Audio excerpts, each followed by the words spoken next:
इकबाल, एक दुबला पतला 16 साल का लड़का, अपने पिता के साथ एक अनोखा रिश्ता शेयर करता था।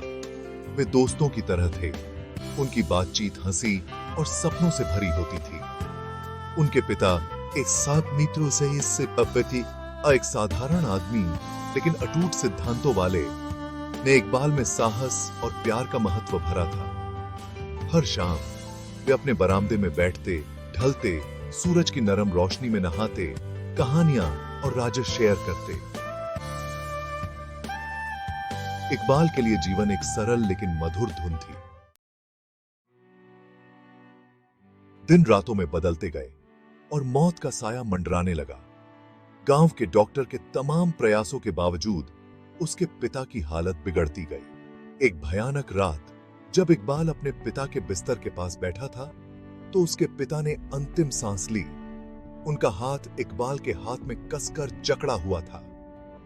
इकबाल की दुनिया उसके इर्द गिर्द घूम गई। दुख ने उसे अपनी चपेट में ले लिया, उसे अपनी गहराई में डुबाने की धमकी दी। इकबाल जब बहुत छोटा था तभी उसकी मां गुजर गई थी। अब वह अकेला था, उस उम्र में अनाथ जब उसे अपने माता पिता की सबसे ज्यादा जरूरत थी। उसके नुकसान का भार उस पर पड़ा, उसे अपनी गंभीरता से घुटन हो रही थी। फिर भी इस गहरे दुहक के बीच इकबाल जानता था कि उसे मजबूत होना होगा। उसे अपने पिता के प्रति अपने कर्तव्य को पूरा करना था। गांव के बुजुर्गों ने सहानुभूति से भरे चेहरों के साथ अंतिम संस्कार की व्यवस्था में मदद करने की पेशकश की। हालांकि एक अकथनीय शक्ति ने इकबाल को अकेले ही जिम्मेदारी निभाने के लिए प्रेरित किया। उसे अपने पिता को आराम करने के लिए खुद को ही एक होने की तीव्र आवश्यकता महसूस हुई। जैसे ही सूरज पश्चिम की ओर डूबने लगा, पूरे गांव में लंबी परछाई पड़ने लगीं।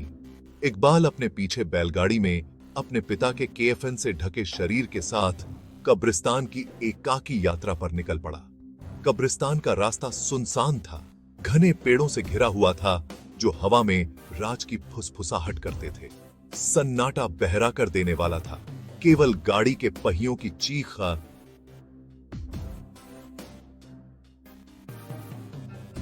और क्रिकेट के करुण चहचहाने से ही टूटता था।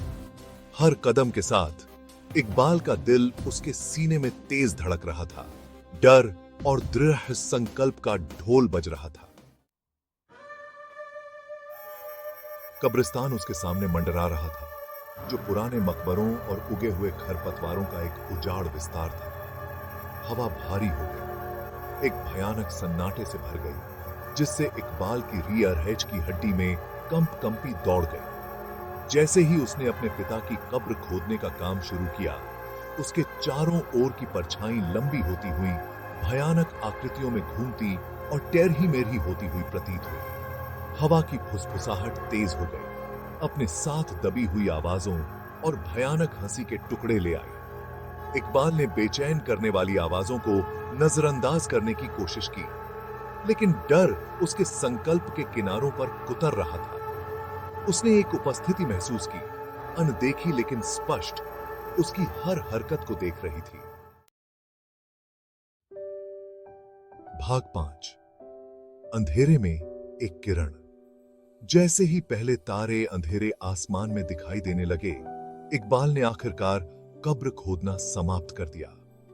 अपने पिता के शरीर को धीरे से धरती में उतारते हुए उन्होंने महसूस किया कि दुहक की एक लहर एक बार फिर उन पर छा गई। जैसे ही उसने अंतिम संस्कार करने के लिए मुट्ठी भर मिट्टी उठाई, एक कोमल गर्म रोशनी ने उसे अपनी चपेट में ले लिया।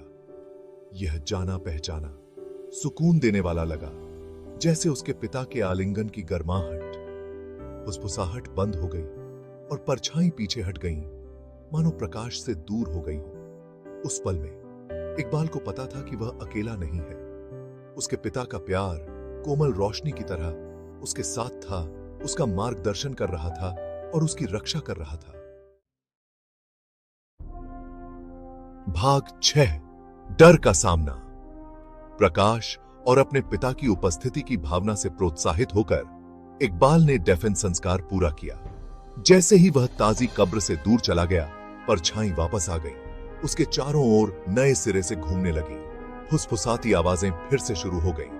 उनका लहजा मजाक उड़ाने वाला और धमकी देने वाला था, लेकिन इकबाल अब डरता नहीं था। वह अपने पिता के प्यार को अपने चारों ओर घेरे हुए महसूस कर सकता था। अंधेरे के खिलाफ एक ढाल। वह अपना सिर ऊंचा करके चला। उसकी चाल स्थिर और दृढ़ थी। उसने अपने डर का सामना किया था और प्यार द्वारा निर्देशित होकर मजबूत होकर उभरा था, जो मृत्यु को भी पार कर गया था। गांव वापस जाने की यात्रा कम भयानक नहीं थी, लेकिन इकबाल बेफिक्र था। वह जानता था ज्यादा था कि उसके पिता का प्यार हमेशा उसका मार्गदर्शक प्रकाश रहेगा, जो उसे सबसे कठिन समय में ले जाएगा। भाग 7 अनदेखा हाथ। गांव के बाहरी इलाके में पहुंचने पर इकबाल ने कुछ अजीबोगरीब देखा। ग्रामीण, उनके चेहरे चिंता से सराबोर, उसे ढूंढ रहे थे। उन्होंने उसकी अनुपस्थिति का पता लगा लिया था और सबसे बुरे की आशंका से उसे खोजने के लिए निकल पड़े थे। जब उन्होंने उसे अंधेरे से सुरक्षित और स्वस्थ बाहर निकलते देखा तो राहत की सांस ली। वे उसके चारों ओर जमा हो गए। उनके सवाल चिंता और चिंता की एक धार थे। इकबाल ने दिल भर आने पर बस मुस्कुराते हुए कहा, मेरे पिता ने मेरी रक्षा की। कुछ लोगों ने इसे दुख से निपटने के एक बच्चे के तरीके के रूप में खारिज कर दिया, लेकिन गहराई से वे जानते थे कि उस रात कुछ असाधारण हुआ था। भाग 8 प्रेम की विजय।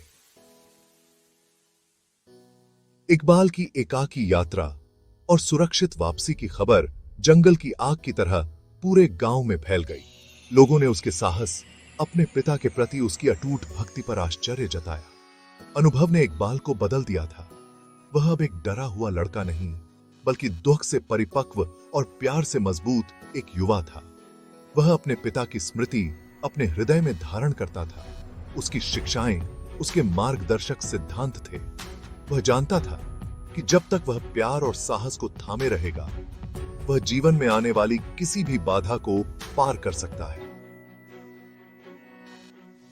कब्रिस्तान, जो कभी भय का स्थान था, अब जीवन और मृत्यु की सीमाओं को पार करने वाले प्रेम की शक्ति के प्रमाण के रूप में खड़ा था।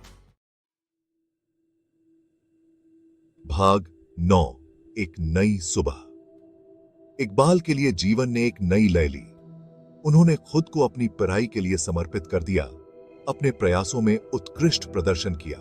उसने ग्रामीणों की मदद की। उसके नेक काम उसके पिता द्वारा उसमें डाले गए प्यार और करुणा का प्रतिबिंब थे। बदले में ग्रामीणों ने उसे अपने रूप में स्वीकार किया। उनका प्यार और समर्थन शक्ति और सांत्वना का स्रोत था। वर्षों बाद इकबाल एक सम्मानित युवक के रूप में विकसित हुआ। उसके पिता की विरासत उसके माध्यम से जीवित रही। वह उस भयानक रात में सीखे गए सबक को कभी नहीं भूला। यह गहरी समझ कि प्यार और साहस किसी भी विपत्ति के खिलाफ सबसे बड़े हथियार थे। भाग 10 आगे बढ़ने का साहस। कब्रिस्तान की इकबाल की एकाकी यात्रा की कहानी गांव में एक किंवदंती बन गई।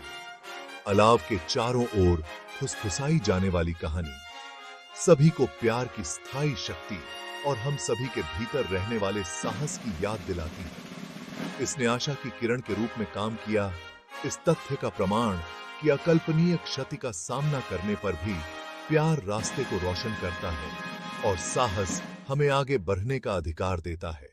और इसलिए इकबाल की कहानी एक स्थायी अनुस्मारक बन गई कि सबसे अंधेरी रातों में भी मानवीय भावना, प्रेम और साहस से प्रेरित होकर प्रकाश को खोजने और मजबूत, हमेशा के लिए बदली हुई, हमेशा के लिए आभारी होने की ताकत रखती है।